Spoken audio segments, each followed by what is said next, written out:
Joining me first on the show is former Law Minister, senior BJP leader Ravi Shankar Prasad, who held a press conference earlier today.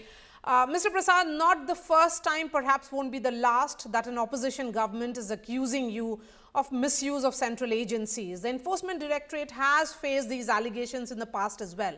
But this time, a chief minister has personally confronted ED officials, and she is leading protests and has accused the BJP of weaponizing agencies. You and your party have countered by saying, what is Mamata hiding? And you have gone ahead and said that she has shamed democracy. As a senior BJP leader, can you spell out what concrete accountability can you expect from her government? First of all, you must know the context. The context was in case of coal smuggling and resulted money laundering, Bengal is notorious. Today, ED has come with a public statement that in connection with money laundering about many premises, this was one of them. They had gone there and suddenly Mamata ji goes, lands on the road, asks where is the residence of Mr. Jain, along with the police officer, goes, browbeats the ED officer, snatches the file and the documents and walks out. This is unheard of. Criticizing a central agency is quite normal. I have nothing more to comment. I'll concede it is their right also.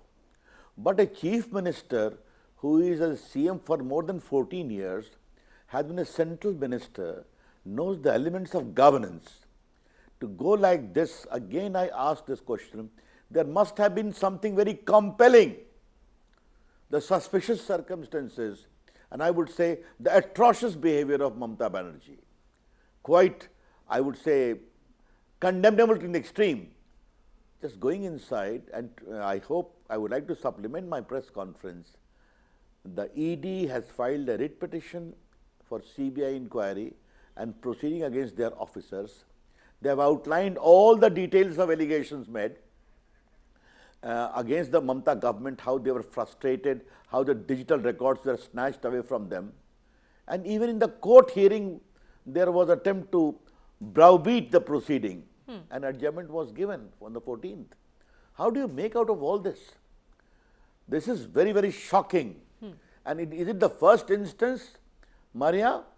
What happened in the case of Rajiv Ranjan, the DGP, Mamata ji sat on dharna in case of Sharda scam when his role was under inquiry. What happened in that Khali's case?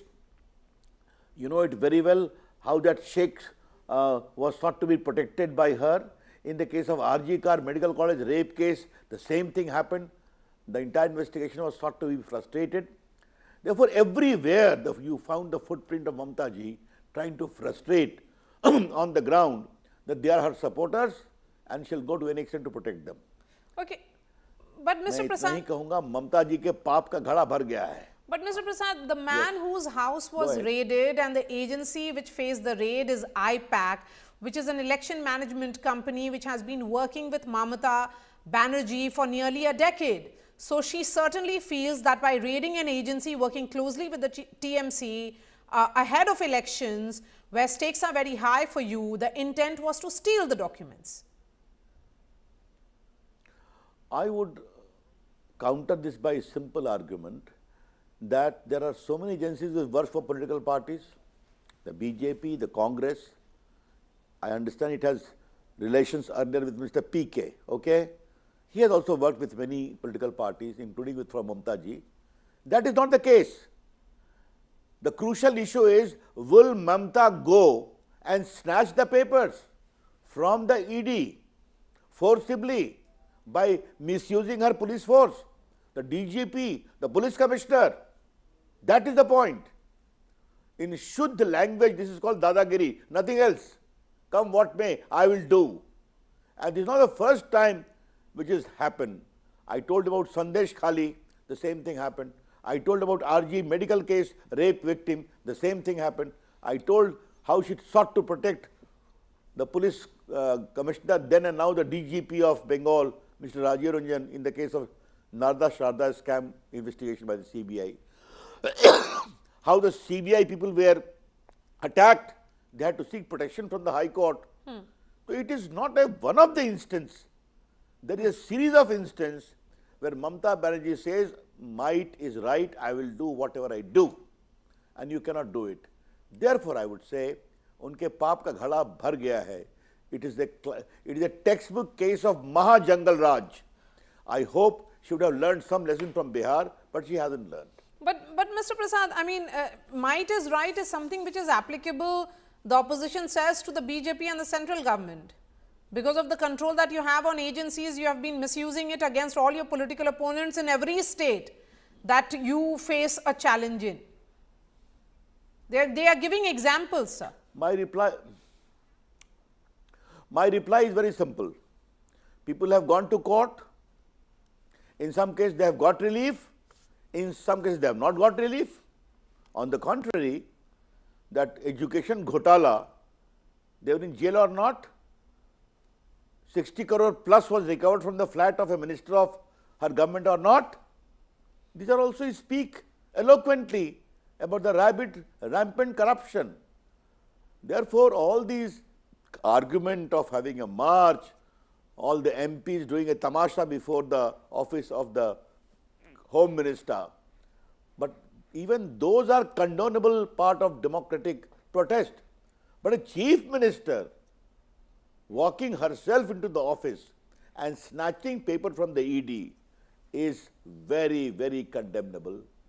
It puts the democratic behavior to shame. I'm sure she could have gone to the court. She could have asked for a stay on the ground of malafide. Mamata ji goes to Supreme Court at a drop of a hat. She could have gone to the court as well. But no, I'll show my might. That's the larger issue. Okay. Mr. Prasad, in politics, and you certainly would know it better than me, perception matters more than culpability. Won't you agree that Mamata Banerjee has managed to convey that she is a victim here of BJP's unfair means and misuse of institutions? I totally disagree with you. This only shows her desperation. Today, Bengal is the epicenter of unbridled infiltration from across the border. And she is calling them all Bengali speaking.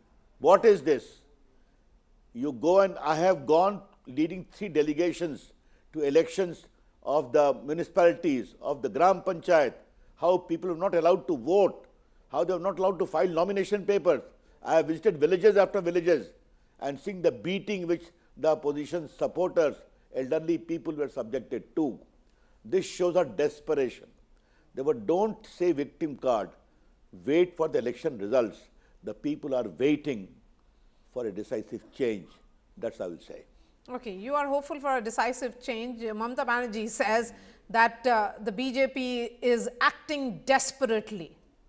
It's an act of desperation because the BJP perhaps feels that it is not gaining ground but is losing ground. मोहतरमा मारिया शकील, हम 3 MLA से 77 हो गए ना, हुए कि नहीं हुए? ये पूरे बंगाल ने देखा कि नहीं देखा? अब वेट करिए ना, 2 महीना और वेट करिए. कौन डेस्परेशन में है, ये बंगाल की जनता बताएगी. Okay, I am very clear. She will be defeated conclusively and decisively because people are fed up with her misrule, her barbaric kind of a atrocious behavior against the people, against the opposition. I will always tell you, Maria Shakil, you need to visit Bengal. And I have visited Bengal in the villages.